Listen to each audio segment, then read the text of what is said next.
दोस्तों जरा सोचिए, हमारी धरती पर एक दिन अचानक एक ऐसा तूफान आ जाए जिसके सामने जो भी आए वो जमकर बर्फ बन जाए। चाहे वो बड़े बड़े बिल्डिंग्स हो या समंदर। आज की movie the day after tomorrow में हम कुछ ऐसा ही देखेंगे। मूवी की शुरुआत में हम एंटार्क्टिका का सीन देखते हैं, जहां तीन साइंटिस्ट वहां की बर्फ के सैंपल्स लेने के लिए आए हैं। उन सब में जैक अपने दो कलीग्स जेसन और फ्रैंक के साथ है।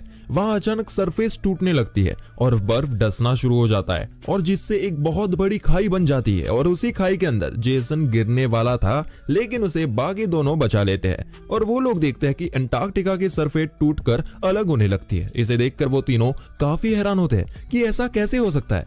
अगले सीन में हम देखते हैं कि दिल्ली में ग्लोबल वार्मिंग के बारे में यूएन कॉन्फ्रेंस होती है, जहां जेक सभी लोगों को आने वाले खतरे के बारे में वार्न करता है। वो कहता है कि ग्लोबल वार्मिंग की वजह से धरती का तापमान काफी बढ़ रहा है, और अगर हमने इसके बारे में कुछ नहीं किया तो आने वाले 100-200 सालों में बड़े बड़े ग्लेशियर्स और हिमालय जैसे पहाड़ पिघलकर समंदर में मिल जाएंगे, जिसके वजह से मौसम में काफी बदलाव होगा और भयंकर तूफान सुनामी आएगा, जिससे हमारी पृथ्वी खत्म हो जाएगी। लेकिन यूएस के वाइस प्रेसिडेंट उसकी बात को इग्नोर करते हुए अपनी इकोनॉमी पर फोकस करने की बात कहते हैं।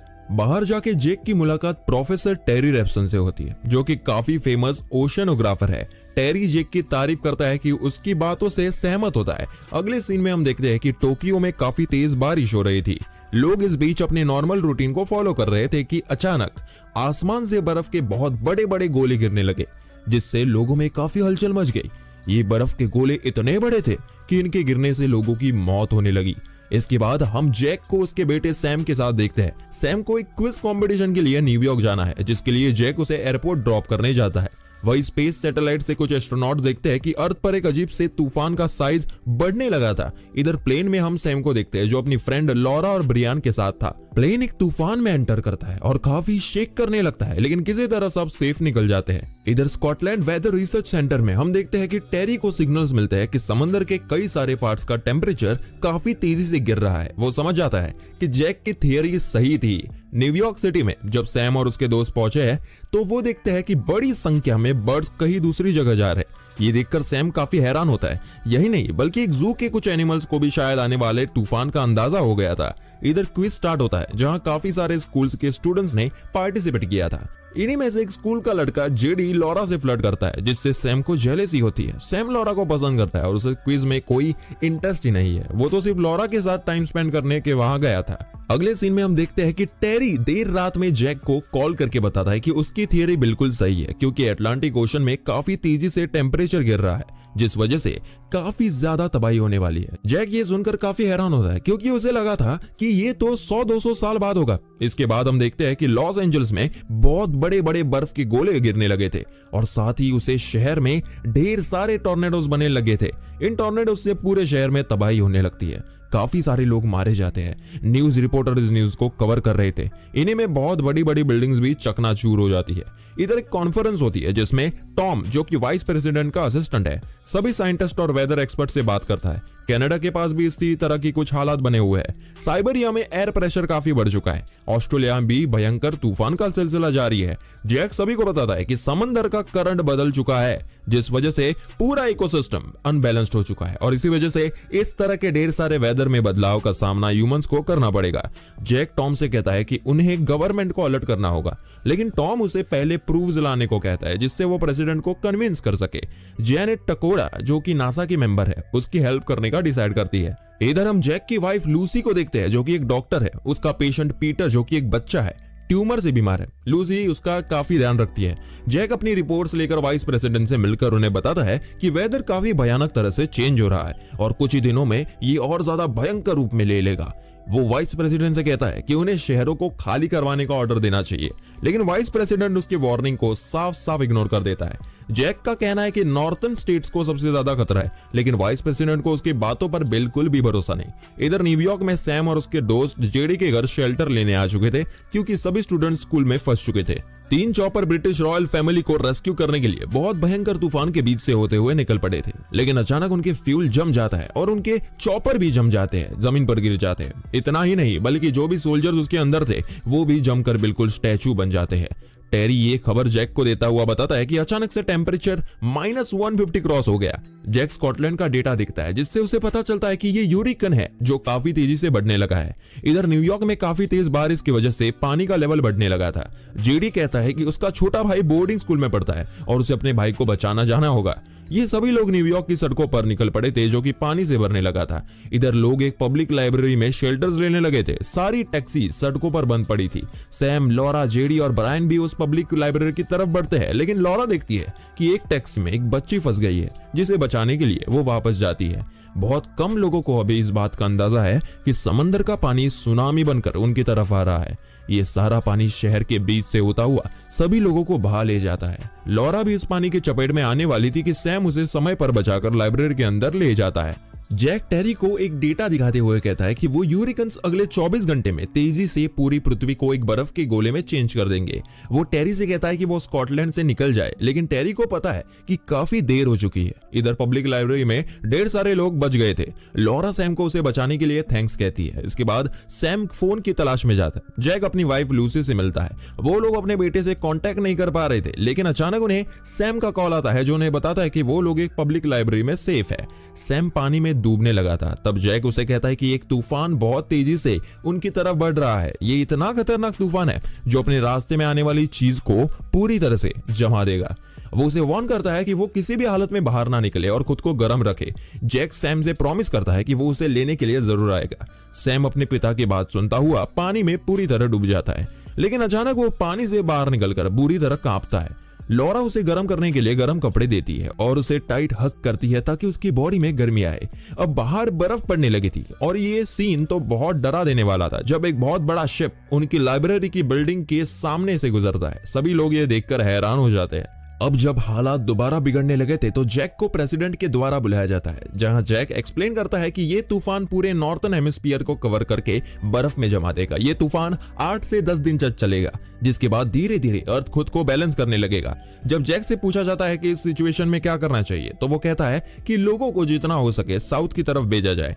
वाइस प्रेसिडेंट अब भी अपनी अकड़ पर खड़ा रहता है, लेकिन प्रेसिडेंट जैक की बात से कन्विंस हो चुके थे। जैक मैप पर एक लाइन ड्रॉ करके कहता है जितना हो सके लोगों को नीचे से इवैक्यूएट किया जाए और जो लोग नॉर्थ में है उन लोगों के लिए देर हो चुकी है। वाइस प्रेसिडेंट से कहता है कि एक पागल साइंटिस्ट के कहने पर हम आधे देश को खाली नहीं करवा सकते, लेकिन आखिर में प्रेसिडेंट साउथर्न स्टेट्स को इवैक्यूएट करने के ऑर्डर देता है। इधर पब्लिक लाइब्रेरी में जब सभी लोग देखते हैं कि बाहर बर्फ ने पानी को जमा दिया है और बर्फ में चलना पॉसिबल है, तो वो सभी लोग लाइब्रेरी से बाहर निकलकर शहर छोड़ने का डिसाइड करते हैं। सैम अपने दोस्त को ऐसा करने से मना करता है और बाकी सभी लोग को भी समझता है कि अभी तूफान बंद नहीं हुआ है। बाहर जाना खतरे से खाली नहीं है क्योंकि वो तूफान जल्द आने वाला है जो सभी लोगों को जमा देगा, लेकिन सिर्फ कुछ ही लोग उसकी बात पर भरोसा करते हैं और बाकी सब वहां से बाहर चले जाते हैं। जैक अपने बेटे को रेस्क्यू करने के लिए यहां से निकलकर न्यूयॉर्क की तरफ जाने लगता है। तब उसके कलीग जेसन और फ्रैंक भी उसके साथ चलने का डिसाइड करते हैं। अब यूएस के सभी लोग भी बॉर्डर क्रॉस करके मैक्सिको की तरफ बढ़ने लगे थे क्योंकि बहुत जल्द तूफान यूएस को हिट करेगा। यहाँ लूसी का हॉस्पिटल भी खाली हो चुका था। उसकी कलीग उसे कहती है कि उसने पीटर की एम्बुलेंस को कॉल किया है, लेकिन वो अभी तक नहीं आई। वो उसे अपने साथ चलने को कहती है, लेकिन लूसी पीटर को अकेला छोड़कर नहीं जाती और वही रुकने का डिसाइड करती है। सैम और उसके दोस्तों ने लाइब्रेरी में एक चिमनी में आग जलाकर उस रूम को गर्म रखने के लिए बुक्स को जलाना शुरू किया। ब्रायन सैम से कहता है कि पूरे नॉर्थर्न हेमिस्फीयर बर्फ से ढक चुका है और उसे नहीं लगता कि सैम के फादर वहां पहुंच पाएंगे, लेकिन सैम को पूरा भरोसा है कि उसके पिता किसी भी हालत में वहां पहुंच जाएंगे। जो लोग लाइब्रेरी को छोड़कर पैदल निकल पड़े थे वो लोग भी अब धीरे धीरे मरने लगे थे। इधर जैक की कार बर्फ में चलते हुए एक बस से टकरा जाती है और वो लोग उससे आगे पैदल चलने का डिसाइड करते हैं। वो लोग चलते हुए आगे बढ़ रहे थे जब जैसन अचानक बर्फ से नीचे गिर जाता है। असल में ये लोग एक मॉल के ऊपर चल रहे थे जिसका कांच टूटने की वजह से जैसन नीचे गिरता है, लेकिन वो तीनों रस्सी से कनेक्टेड थे, इसलिए जैसन गिरता नहीं बल्कि लटका रह जाता है। उसके वेट से बाकी का कांच भी टूटने लगा था, जिस वजह से बाकी दोनों भी सकते थे। इसलिए जैसन फ्रैंक और जैक को बचाने के लिए रस्सी काट देता है और खुद की जान सेक्रीफाइस कर देता है। जैक और फ्रैंक को इस बात का काफी दुख होता है। इधर लूसी जो कि पीटर के पास थी, उसे अचानक बाहर से कुछ आवाज आती है। वो बाहर जाकर देखती है कि उन्हें लेने के लिए एम्बुलेंस और टीम आ चुकी है। लूसी को इस बात से काफी राहत महसूस होती है। उधर सैम देखता है कि लॉरा को काफी तेज बुखार था। वो उसे फाइनली अपनी दिल की बात बता देता है और दोनों के बीच एक खूबसूरत किस होता है। मैक्सिको के रेफ्यूजी कैंप में प्रेसिडेंट के अलावा सब लोग पहुंच चुके थे। उन्हें वहां न्यूज मिलती है कि प्रेसिडेंट जो कि मैक्सिको की तरफ आ रहा था स्टॉर्म में मारा गया। वही अगले दिन लॉरा की हालत और खराब होने लगी थी। तब सैम को पता चलता है कि जब लॉरा उस समय उस बच्चे को बचाने गई थी तो उसके ऊपर चोट लग गई थी, जिस वजह से उसे इन्फेक्शन हो गया और बुखार की वजह से भी इन्फेक्शन ही है।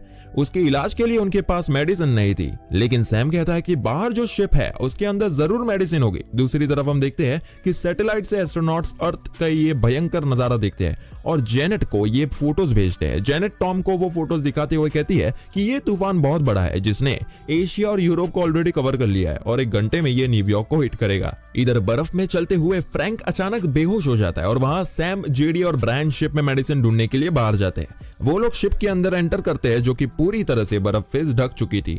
उन्हें पीछे पीछे ही कुछ भेड़िए भी शिप के अंदर एंटर कर जाते हैं जो एक जू से भाग कर निकले थे। उन्हें शिप के अंदर मेडिसिन तो मिल जाती है लेकिन भेड़िए उन्हें घेर लेते हैं। सैम बड़ी चालाकी से एक विंडो से बाहर जाकर भेड़ियों को डिस्ट्रैक्ट करता है और बाकी दोनों भी शिप से बाहर निकलते हैं। उधर जैक भी फ्रैंक को खींचते हुए जा रहा था कि अचानक वो देखता है कि बर्फीले तूफान उसकी तरफ बढ़ रहा है जो उसे जमा देगा। वो फ्रैंक को एक छत से एक रूम में फेंकता है और उसके अंदर जाकर जल्दी से दरवाजा लॉक करके आग जला देता है। उधर सैम और बाकी लोगों भी काफी तेजी से लाइब्रेरी के अंदर की तरफ जाते हैं। तूफान के बीच जो भी चीज आती है वो काफी तेजी से जम जाती है। लाइब्रेरी के अंदर पहुंचकर सैम ने जल्दी से दरवाजा बंद किया और ढेर सारी किताबें आग में डाली ताकि रूम में गर्मी बढ़ सके। अगली सुबह जब फ्रैंक उठता है तो देखता है कि वो एक रूम में जैक के साथ है। जैक उसे साथ लेकर दोबारा भारी तूफान में सैम को ढूंढने लाइब्रेरी की तरफ निकलता है। वो देखते हैं कि ढेर सारे लोग बर्फ से जमकर मर चुके थे। चलते हुए जब रात हो जाती है तो वो दोनों टेंट लगाकर एक जगह रुकते हैं। तब जैक को फ्रैंक कहता है कि उसे लगता है कि सैम अब तक बच नहीं पाया होगा। सैटेलाइट से एस्ट्रोनॉट्स देखते हैं कि अब धीरे धीरे स्टॉर्म क्लियर होने लगा था। सुबह जब जैक और फ्रैंक अपने टेंट से बाहर निकलते हैं तो देखते हैं कि मौसम अब साफ हो चुका था, लेकिन एक बहुत बड़ी बर्फ की चादर में पूरा शहर दबा हुआ था। वही वो शिप भी बर्फ के अंदर दबा हुआ था। वो लोग अपने डिवाइस की हेल्प से आगे जाते हैं जहां उन्हें वो लाइब्रेरी मिलती है जो कि बर्फ के अंदर दबी थी। वो लोग अंदर जाते हैं जहां सैम और बाकी सब गर्म रूम में सेफ थे। जैक अपने बेटे को हक करता है। दूसरी तरफ टॉम नया प्रेसिडेंट रेमंड को बताता है कि उन्हें जैक के सिग्नल से रिसीव हुआ है। इसे सुनकर वो खुश होता है और टीम को उनके बचाने के लिए भेजता है। इसके बाद हमें दिखाया जाता है कि अब मौसम धीरे धीरे ठीक हो रहा है। साथ ही अब नया प्रेसिडेंट होने के नाते वो एक स्पीच देता है जिसमें वो अपनी गलती एक्सेप्ट करता है कि उसने वार्निंग को सीरियसली नहीं लिया। वो कहता है कि हम जिन देशों को अपने आगे काफी छोटा समझते थे, आज उन्होंने इस समय आने पर हमारी हेल्प की। उधर टॉम चॉपर लेकर जैक और बाकी सबके पास पहुंचता है। वो उसे देखकर काफी खुश होता है और वो सभी चॉपर्स में बैठ जाते हैं। वो देखते हैं कि ढेर सारे लोग अब भी जिंदा अपनी बिल्डिंग पर खड़े थे जिन्हें लेने बाकी चॉपर्स आते हैं। अब सैटेलाइट से एस्ट्रोनॉट अर्थ को देखते हैं कि आज तक उन्हें अर्थ इतनी साफ कभी नहीं लगी। इसी के साथ ये मूवी खत्म होती है। दोस्तों, इस मूवी से हमें यह समझ आता है कि ग्लोबल वार्मिंग दुनिया के लिए कितनी खतरनाक साबित हो सकती है। अगर हम नेचर को डिस्टर्ब करेंगे तो इसका फल हमें आगे भविष्य में भुगतना पड़ेगा। आप कमेंट करके बताइए कि आज हम ह्यूमंस जिस तरह अर्थ को इनडायरेक्टली डिस्ट्रॉय कर रहे हैं उस हिसाब से हम लोग कब तक सरवाइव कर पाएंगे। और अगर वीडियो पसंद आया हो तो एक लाइक जरूर करें और इसी तरह से एक्सप्लेनेशन के लिए चैनल को सब्सक्राइब जरूर करें। Thank you.